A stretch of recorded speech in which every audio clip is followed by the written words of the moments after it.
Hello doctor madam, কোথায় patient কোথায়?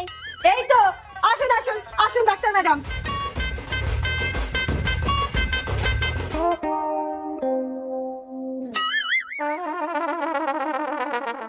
উফ, খুব একটা ভালো লাগছে না। একটা কাজ করুন, নুন চিনি দিয়ে এক গ্লাস শরবত করে আনুন তো। হ্যাঁ হ্যাঁ আনছি।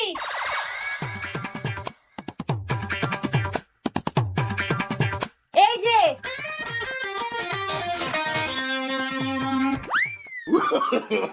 no, no, no, no.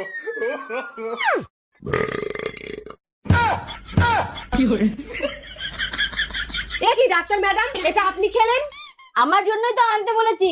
পেশেন্টের আর চিকিৎসা লাগবে না, কারণ উনি বুঝেছি বুঝেছি। দিদি তাহলে মায়ের সম্পত্তি ভাগাভাগি করে নি।